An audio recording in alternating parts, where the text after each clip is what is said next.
അഭിയെ നമുക്ക് നേരത്തെ അറിയാലോ. അവന്റെ പെണ്ണിനെ നിന്റെ എതിരാളികൾക്ക് അടുത്തേക്ക് പറഞ്ഞു വിട്ടല്ലോ. അതൊക്കെ ഞങ്ങളുടെ ജ്വല്ലറിയെ മാത്രമല്ല, ഞങ്ങളുടെ കുടുംബത്തെയും തകർക്കാൻ വേണ്ടി ജ്വല്ലറി കണ്ടെത്തിയ മാർഗോ. ബിസിനസ്സിൽ മത്സരങ്ങൾ ഉണ്ടാവുമല്ലോ. പക്ഷേ ഇവിടെ ബിസിനസ് മാത്രമല്ല, അനന്തപുരി തറവാടിനെ കൂടി ഇല്ലായ്മ ചെയ്യാൻ വേണ്ടിയിട്ട് എതിരാളികൾ ശ്രമിച്ചുകൊണ്ടിരിക്കുന്നു. ഞാൻ ഈ രീതിയിലാണ് നിന്നെ സഹായിക്കേണ്ടത്. നിനക്കറിയാലോ, ഞാനും കല്യാണിയും ഒക്കെ ഇപ്പൊ കുറെ പ്രശ്നങ്ങൾക്ക് നടുവിലാണ് നിൽക്കുന്നത്. ചിലപ്പോ നിന്റെ സഹായം ഞങ്ങൾക്ക് വേണ്ടി വന്നേക്കാം. അതൊക്കെ സമയമാകുമ്പോൾ ഞാൻ പറയാം. ഇപ്പൊ നീ വിളിപ്പിച്ച കാര്യം പറ. ജ്വല്ലറിയെ നമ്മുടെ പരിധിക്കുള്ളിൽ കൊണ്ടുവരണം. അതായത് അവിടെ നിത്യേന നടക്കുന്ന കാര്യങ്ങൾ, അവരുടെ പണത്തിന്റെ സോഴ്സ്, പിന്നെ അവർക്ക് പിന്നിൽ പ്രവർത്തിക്കുന്ന കാര്യങ്ങൾ, ഇതൊക്കെ കൃത്യമായി മനസ്സിലാക്കിയേ പറ്റൂ. എനിക്കാണെങ്കിൽ ഇപ്പോഴത്തെ മാനസികാവസ്ഥയിൽ ഒറ്റയ്ക്കൊന്നും ചെയ്യാനും പറ്റുന്നില്ല. നയനയില്ലാത്തത് എന്നെ വല്ലാതെ ബാധിച്ചുകൊണ്ടിരിക്കുക. എടാ, അതങ്ങനെയല്ലടാ. നീ വന്നപ്പോ അവളെ കൂടെ കൊണ്ടുവന്നാൽ മതിയായിരുന്നു. എടാ, അതെങ്ങനെ പറ്റും? അവളുടെ ഇപ്പോഴത്തെ അവസ്ഥ നിനക്കറിയില്ലേ? ഈ സമയത്ത് ഞാൻ അലഞ്ഞിരിഞ്ഞ് നടക്കുമ്പോ അവളെ നോക്കാൻ ഒരാൾ വേണ്ടേ? അങ്ങനെയാണെങ്കിൽ നയനും കൂട്ടി നീ എന്റെ വീട്ടിലേക്ക് വരാത്തെന്താ? അവിടെ നിന്ന് നമുക്ക് ഒന്നിച്ച് കാര്യങ്ങൾ മുന്നോട്ട് നീക്കാമായിരുന്നല്ലോ. എടാ, ഞാൻ എങ്ങോട്ടേക്കും ഇല്ല. നിനക്കിപ്പോ എന്നൊന്ന് സഹായിക്കാൻ പറ്റൂ? എടാ, അതെന്ത് ചോദ്യമാടാ? നിനക്കൊരു പ്രശ്നം ഉണ്ടാവുമ്പോ നീ എനിക്ക് അന്യനൊന്നും അല്ലല്ലോ. എടാ, എന്റെ കുടുംബക്കാരൻ തന്നെയല്ലേ? നമുക്കേ കണ്ടുപിടിക്കാം.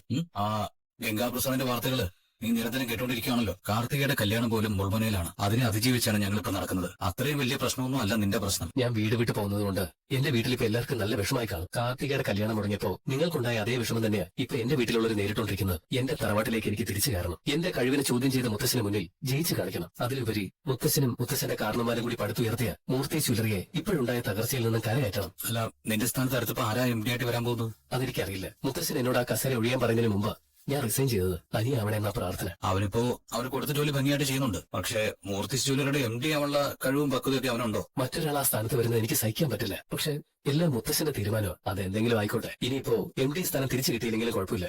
എനിക്ക് എന്നെ എന്റെ കുടുംബത്തെയും തകർക്കുന്നവരെ വേരോട് പിഴുതെറിയണം. അളിയാ, നമുക്ക് ഒന്നിച്ച് നിന്ന് പൊരുതാം.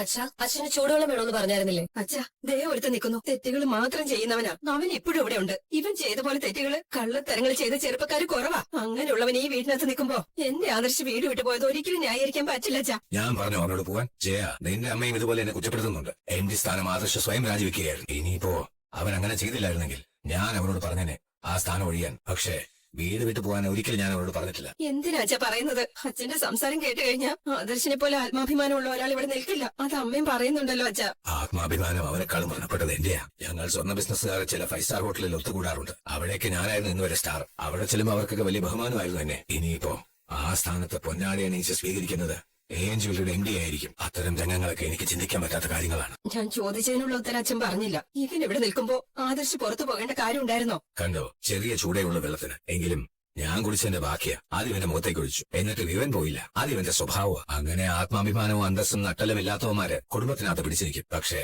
അങ്ങനെയല്ല നിന്റെ മോൻ. അതുകൊണ്ടാ അവൻ പോയത്. അച്ഛന്റെ ഭാഗം പറഞ്ഞല്ലോ. ആദർശ് അവന്റെ സ്വന്തം തീരുമാന പ്രകാരം പോയത്. അതിന് അച്ഛനെ എന്തിനാ നീ വിമർശിക്കുന്നത്? ആദർശ് പോയപ്പോ മനസ്സ് നൊന്ന് കരയുന്ന ഒരു പെൺകുട്ടി എവിടെയുണ്ട്. അവളെ പറ്റി ഇവിടെ ആരും ആലോചിക്കുന്നില്ല. അതിലെന്താ അച്ഛൻ ഒരു മറുപടി പറയാത്തത്? അച്ഛൻ വലിയൊരു അസുഖത്തിൽ നിന്ന് റിക്കവറി ആയതേ ഉള്ളൂ. ആ സമയത്ത് നീ അച്ഛനെ വെറുതെ വിഷമിപ്പിക്കരുത്. ഏട്ടത്തി പറയുന്നതിൽ കാര്യമില്ല ഏട്ടാ. മിണ്ടരുത് നീ. ഇവന്റെ മുഖത്ത് ഇപ്പൊ ചെറിയ ചൂടുവെള്ള വീണത്. ഇനി നീ സംസാരിച്ച തിളച്ച വെള്ളമായിരിക്കും അവന്റെ മുഖത്ത് വീഴാൻ പോകുന്നത്. എടാ, ഇപ്പൊ ഈ തറവാടിനുണ്ടാകുന്ന പരാജയത്തിലൊക്കെ നിനക്കും പങ്കുണ്ടെങ്കിൽ വെട്ടി കീറുന്നില്ല ഞാൻ. സാരമില്ലടാ, ഇപ്പൊ ചെറിയ ചൂടുവെള്ളല്ലേ വീണുള്ളൂ. ഇനി തിളച്ച വെള്ളം വീണാലും കുഴപ്പമില്ല. കാരണം ഇങ്ങനെയൊക്കെ ചെയ്താലേ അതിന്റെ ഇരട്ടിയായിട്ടെല്ലാം കരഞ്ഞോണ്ട് നടക്കുള്ളൂ. അച്ഛനെ സപ്പോർട്ട് ചെയ്യുന്നുണ്ടെങ്കിലും ഇപ്പൊ നിന്നോട് ചൂടായിട്ട് പോയ ആളുണ്ടല്ലോ, നിന്റെ അമ്മാവൻ. അയാൾക്ക് നല്ല വിഷമമുണ്ട് മോൻ ഇവിടുന്ന് പോയതിൽ. അത് മാത്രമല്ല, പുതിയ MD വരാൻ പോവല്ലേ. അതൊന്നും അവർക്ക് സഹിക്കത്തില്ലടാ. എല്ലാവരും കിടന്ന് കരഞ്ഞു മെഴുകട്ടെ. അതിന്റെ ഇടയ്ക്ക് നമുക്കിങ്ങനെ ചെറിയ തട്ടലും മുത്തലും ഒക്കെ കിട്ടിയാലും അതൊന്നും കാര്യമാക്കണ്ട. അമ്മേ, ഇതൊക്കെ ചെറുതാ. ഇനി വലുത് വരാൻ കിടക്കുന്നതേ ഉള്ളൂ. മൂർത്തീസ് ജ്വല്ലറി ഇനി ഒരു പേരായിട്ട് അവശേഷിക്കുകയുള്ളൂ. AN ജ്വല്ലറി കത്തിക്കും എന്ന് വെച്ചാ മൂർത്തീസ് ജ്വല്ലറിക്ക് AN ജ്വല്ലറി തീയിട്ട് കഴിഞ്ഞു. എന്താ ആദർശട്ടാ, എന്താ പറ്റിയേ? എന്താ പറ്റിയെന്ന് നന്ദുവിന് അറിയില്ലേ? ആ ഡീല് നടന്നില്ലെന്ന് അറിഞ്ഞോ? അതിനുശേഷം മുത്തശ്ശനുമായിട്ട് എന്തെങ്കിലും പ്രശ്നം ഉണ്ടായോ? നന്ദു, ഞാൻ എന്റെ സ്വന്തം ഇഷ്ടപ്രകാരം വീട്ടിൽ നിന്ന് ഇറങ്ങിയത്. അതിന് മുന്നേ തന്നെ MD സ്ഥാനം രാജിവെച്ചു. അതിനിപ്പോ രാജിവെച്ചില്ലെങ്കിലും എന്നോട് മുത്തശ്ശൻ ഒഴിഞ്ഞു പോകാൻ പറഞ്ഞേനെ. അങ്ങനെ പറയുന്നതിന് മുമ്പ് ഞാനങ്ങ് ചെയ്തതാ. എന്നാലും വീട്ടിൽ നിന്ന് ഇറങ്ങിപ്പോകേണ്ട കാര്യമില്ലല്ലോ ആദർശട്ടാ. അങ്ങനെയാണെങ്കിൽ ആ അഭിയെ എത്ര തവണ വീട്ടിൽ നിന്ന് പുറത്തു പോകേണ്ടതാ? എന്നെ അവനെ ഒരേ മുഖത്തിൽ കെട്ടാൻ പറ്റും നന്ദു. ഇവിടെ ഇനിയിപ്പോ കൂടുതൽ ചോദ്യങ്ങളൊന്നും ചോദിക്കണ്ട. നയന ഇല്ലാത്തതിന്റെ വേദന ഒരുപാട്. അതുകൊണ്ട് എനിക്ക് ഒരുപാട് നാൾ മാറി നിൽക്കാനൊന്നും പറ്റില്ല. നന്ദു എന്നെ ഒന്ന് ഹെൽപ്പ് ചെയ്യണം. എന്ത് വേണമെങ്കിലും ചെയ്യാം. അതിനുവേണ്ടി എത്ര സമയം വേണമെങ്കിലും മാറ്റിവെക്കാം. അങ്ങനെ ഒരുപാട് സമയം എനിക്ക് വേണ്ടി മാറ്റിവെക്കണ്ട. AN ജ്വല്ലറിയാണ് ഇതുവരെ ഞങ്ങൾക്കാർക്കും പരിചയമില്ലാത്ത ചില കളികളൊക്കെ കളിച്ചുകൊണ്ടിരിക്കുന്നത്. എന്നെ മുംബൈയിൽ ചതിച്ചതോ അവര്. മുംബൈ പോലീസുമായി ബന്ധപ്പെട്ട് ഗ്രീൻ എന്ന പെൺകുട്ടിയുടെ ഡീറ്റെയിൽസ് എടുക്കാൻ ശ്രമിക്കണം. അവള് എനിക്ക് ജ്യൂസിൽ മയക്കുമരുന്ന് കലർത്തി തന്നത്. ഒരു 9 മണിക്ക് കിടന്ന് ഞാൻ അടുത്ത ദിവസം രാവിലെ 11 മണിക്ക് ഉണർന്നത്. ഏകദേശം 14 മണിക്കൂർ ഉറങ്ങി. അതിനിടയിൽ ഒരു 100 മിസ് കോൾ വന്നു കാണും. നയനെ പോലും ഒരു 10 തവണ വിളിച്ചിട്ടുണ്ട്. ആദർശനെ വിളിച്ചിട്ട് കിട്ടുന്നില്ല എന്ന് പറഞ്ഞ് നയനേച്ചി അന്ന് എന്നോട് വിഷമിച്ച് സംസാരിച്ചിരുന്നു. ഇതൊക്കെ ഞങ്ങളുടെ ബിസിനസ്സിൽ ഇതുവരെ സംഭവിക്കാത്ത കാര്യങ്ങൾ. അതും മൂർത്തി ജ്വല്ലറി തൊട്ട് കളിക്കാൻ വേണ്ടി ഒരുമാതിരിപ്പെട്ട എല്ലാവരും ഒന്ന് ഭയപ്പെടും. എന്തായാലും ആദർശത്തെ വിഷമിക്കണ്ട. AN ജ്വല്ലറിയെ പറ്റിയും ഗ്രീന എന്ന പെൺകുട്ടിയെ പറ്റിയുള്ള ഡീറ്റെയിൽസ് ഞാൻ കളക്ട് ചെയ്യാൻ ശ്രമിക്കാം.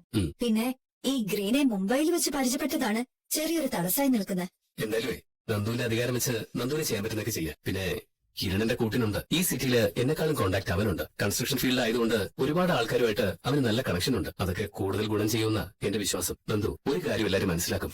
എന്തൊക്കെയായാലും ചതിയിലൂടെ അല്ലാതെ മൂർത്തി ജ്വല്ലറി തകർക്കാൻ ആർക്കും പറ്റില്ല. അതില് അഭിക്ക് എന്തുമാത്രം പങ്ക് വേണോ ആദർശേട്ടാ? അതേപ്പറ്റിയൊന്നും എനിക്കറിയില്ല. അവനല്ലേ കള്ളക്കടത്ത് സ്വർണം മൂർത്തി ജ്വല്ലറി വഴി വിറ്റത്. അതിൽ എൻ ജ്വല്ലറിക്ക് എന്തെങ്കിലും പങ്ക് കാണുമോ? അതിനുള്ള സാധ്യത ഒരുപാടാ. എന്നിട്ട് അവൻ തന്നെ ആയിരിക്കും നവ്യജിയെ എൻ ജ്വല്ലറിയുടെ മോഡലാക്കിയത്. ദേ, അവനെ ആ തറവാട്ടി നിർത്തുന്ന അപകട ആദർശത. ഇതൊക്കെ അവന്റെയും കൂടി ബുദ്ധിയാണെങ്കിലേ ഇനി അവനെ സ്ഥിരമായിട്ട് ജയിലിൽ കടത്താനുള്ള അവസരം ഞാൻ ഉണ്ടാക്കും. എന്തായാലും ആദർശട്ടം വിഷമിക്കണ്ട, ഞാൻ പരമാവധി ശ്രമിക്കാം. അതെ, അമ്മ ഇങ്ങോട്ട് വിടണോ?